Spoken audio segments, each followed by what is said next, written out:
سپہر کے 3 بجے ہیں۔ السلام علیکم، یہ ریڈیو پاکستان ہے۔ عمرانہ ناہید سے خبریں سنیے۔ پہلے اہم خبروں کا خلاصہ۔ وزیراعظم نے غزہ میں فوری طور پر جنگ بندی اور محاصرے کے خاتمے کا مطالبہ کیا ہے تاکہ بے گناہ فلسطینیوں کی زندگیاں محفوظ بنائی جا سکیں۔ صحت کے عالمی ادارے نے کہا ہے کہ اسرائیلی فوج نے غزہ میں ہسپتالوں کو براہ راست نشانہ بنایا ہے۔ پاکستان میں ہندو آج دیوالی منا رہے ہیں اور انہوں نے اس سال تہوار کو غزہ میں فوری جنگ بندی سے منسوب کیا ہے۔ سینٹ کا اجلاس کل ہو رہا ہے جس میں قومی اور بین الاقوامی اہمیت کے امور پر غور کیا جائے گا۔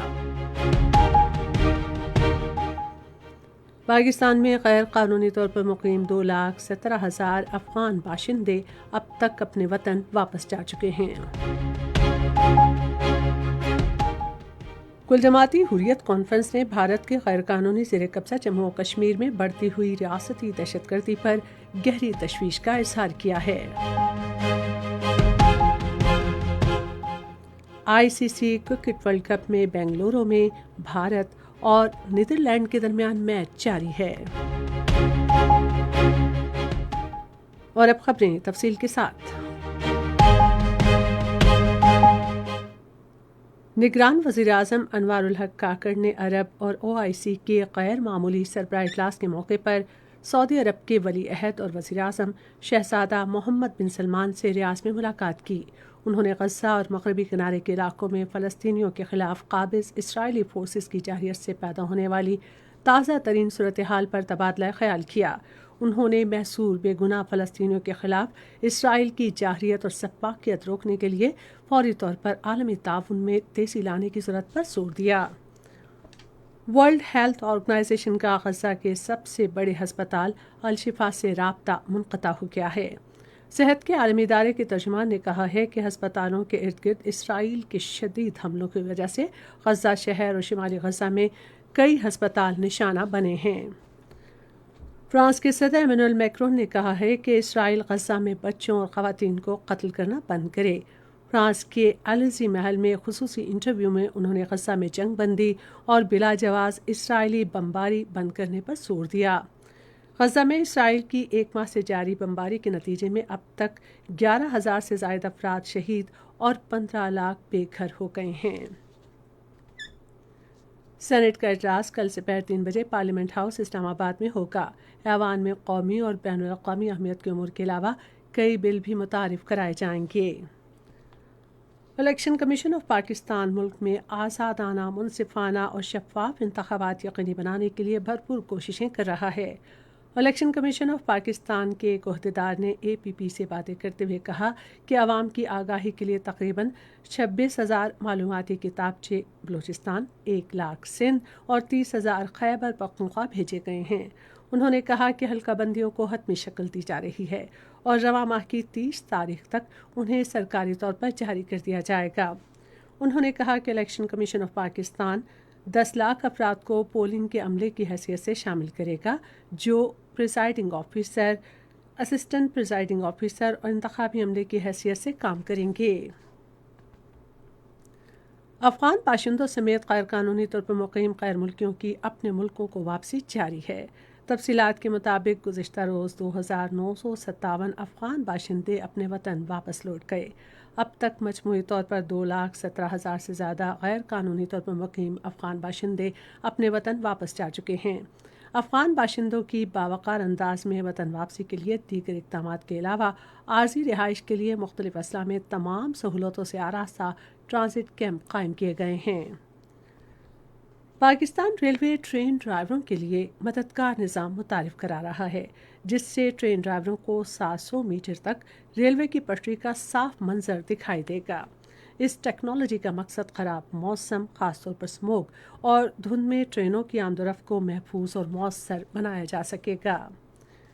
یہ خبریں آپ ریڈیو پاکستان سے سن رہے ہیں۔ पंजाब के निगरान वज़ीर आला मोहसिन नकवी ने आज सुबह लाहौर में बीबी पाक दामन के मज़ार का दौरा किया और मज़ार की तौसी और तज़ीन के जारी काम की रफ्तार का जायज़ा लिया। उन्होंने मंसूबे पर काम की रफ्तार तेज़ करने की हिदायत की।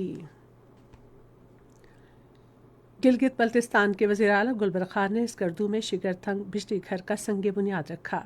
इस मंसूबे पर तकरीबन 18 अरब रुपए लागत आएगी और इससे 26 मेगावाट बिजली पैदा की जाएगी। इस मौके पर खिताब करते हुए वज़ीर आला ने कहा कि ये मंसूबा मुकम्मल होने से इलाके में बिजली की किल्लत ख़त्म हो जाएगी। 3 रोज़ा तबलीगी इज्तिमा का दूसरा मरहला आज रायबंड में मुल्क की खुशहाली और यकजहती और मुस्लिम उम्मा के इत्तेहाद की दुआओं के साथ ख़त्म हो गया। मुल्क भर से और दूसरे मुल्कों से लाखों अफराद ने इस सालाना इज्तिमा में शिरकत की। इस मौके पर पुलिस ने सिक्योरिटी के मुकम्मल इंतजामात किए थे। दुनिया भर के हिंदू आज रात दिवाली मना रहे हैं। रोशनियों के सालाना त्यौहार में लोग जमा होकर आतिशबाजी करते हैं, खाने खाते हैं और दुआएं करते हैं। पूरी दुनिया की तरह पाकिस्तान में भी हिंदू बिरादरी ये रंगों भरा त्यौहार जोश व जज्बे से मना रही है। इस त्यौहार को मनाने के लिए कई तकरीबात का अहतमाम किया गया है। पाकिस्तान का आइन मुल्क में मजहबी अक़लियतों के हुकूक का ज़ामिन है। कायद-ए-आज़म मोहम्मद अली जिन्नाह ने 11 अगस्त 1947 को पहली कानून साज असम्बली से खिताब करते हुए मुल्क में रहने वाली तमाम मजहबी अक़लियतों को मुकम्मल आज़ादी का यकीन दिलाया था। पाकिस्तान हिंदू कौंसिल के सरपरस्त आला रमेश कुमार वेंकवानी ने इस मौके पर अपने पैगाम में कहा है कि ये तारीकी पर उजाले की फतह, शर पर खैर की फतह और जहालत पर इल्म की फतह का त्यौहार है। पाकिस्तान हिंदू कौंसिल ने इस त्यौहार को गज़ा में फौरी जंगबंदी से मंसूब किया है। दूसरी जानिब कौमी असम्बली के स्पीकर राजा परवेज़ अशरफ ने दिवाली के मौके पर हिंदू बिरादरी को मुबारकबाद दी है।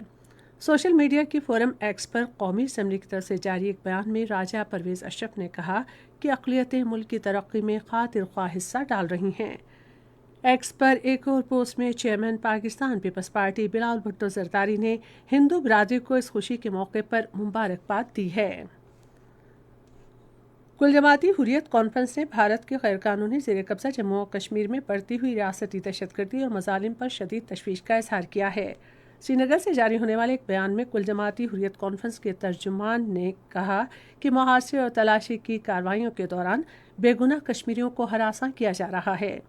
कुल जमाती हुर्रियत कॉन्फ्रेंस के तर्जुमान ने आलमी बिरादरी पर जोर दिया कि वो भारत के गैर कानूनी ज़ेर कब्ज़ा जम्मू और कश्मीर में इंसानी हुकूक की बड़े पैमाने पर खिलाफ वर्जियों को रोकने के लिए भारत पर दबाव डाले। 8वीं थल जीप रैली के आखिरी रोज़ रेस तैयारी की कैटेगरी आज शाम को मुनक़िद हो रही है।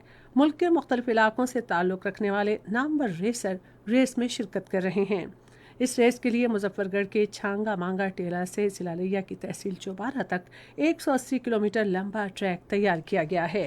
रेस के अख्ताम पर मुख्तलिफ कैटेगरीज में नुमायाँ कारकर्दगी का मुज़ाहरा करने वाले फ़ातहीन को इनामात, मेडल्स और ट्रॉफियाँ दी जाएंगी। और अब क्रिकेट। आईसीसी आलमी क्रिकेट कप में आज बेंगलुरु में नीदरलैंड के खिलाफ भारत ने अब से थोड़ी देर पहले तक 20 ओवर्स में 140 रन बनाए थे और उसके 2 खिलाड़ी आउट हुए। इससे पहले भारत ने टॉस जीतकर पहले बैटिंग करने का फैसला किया। उधर भारत, न्यूजीलैंड, जनूबी अफ्रीका और ऑस्ट्रेलिया की टीमों ने सेमीफाइनल के लिए क्वालिफाई कर लिया है। पहले सेमीफाइनल में बुध के रोज़ भारत का मुकाबला न्यूजीलैंड से होगा, जबकि जुमेरात के रोज़ ऑस्ट्रेलिया जनूबी अफ्रीका के खिलाफ खेलेगा। आईसीसी आलमी क्रिकेट कप का फाइनल इतवार को खेला जाएगा। और अब मौसम। महकमे मौसमियात के मुताबिक आइंदा 12 घंटे के दौरान मुल्क के बेशतर हिस्सों में मौसम खुश्क, जबकि बालाई इलाकों में सर्द रहेगा। पंजाब के मैदानी इलाकों में, बालाई सिंध और खैबर पख्तूनख्वा में रात के औकात में धुंध छाई रहेगी। आज रिकॉर्ड किया गया 12 शहरों का दर्जा हरारत। इस्लामाबाद 24 डिग्री सेंटीग्रेड, लाहौर 26, कराची 34, पेशावर 25, कोयटा और गिलगित 21, मरी 15, मुजफ्फराबाद 21, श्रीनगर 12, जम्मू 26 और लेह 4 डिग्री सेंटीग्रेड। आखिर में अहम खबरों का खुलासा एक बार फिर सुन लीजिए। वज़ीर आज़म ने गज़ा में फौरी तौर पर जंगबंदी और मुहासरे के खात्मे का मुतालबा किया है ताकि बेगुनाह फ़लस्तीनियों की जिंदगियां महफूज बनाई जा सकें। सेहत के आलमी इदारे ने कहा है कि इसराइली फ़ौज ने गज़ा में हस्पतालों को बराह रास्त निशाना बनाया है। پاکستان میں ہندو آج دیوالی منا رہے ہیں اور انہوں نے اس سال تہوار کو غزہ میں فوری جنگ بندی سے منسوب کیا ہے۔ سینٹ کا اجلاس کل ہو رہا ہے جس میں قومی اور بین الاقوامی اہمیت کے امور پر غور کیا جائے گا۔ اس کے ساتھ ہی خبریں ختم ہوئیں۔ مزید خبروں اور تجزیوں کے لیے ہماری ویب سائٹ ہے radio.gov.pk اور فیس بک کے link radio Pakistan news official پر براہ راست ویڈیو اسٹریمنگ بھی ملاحظہ کیجیے۔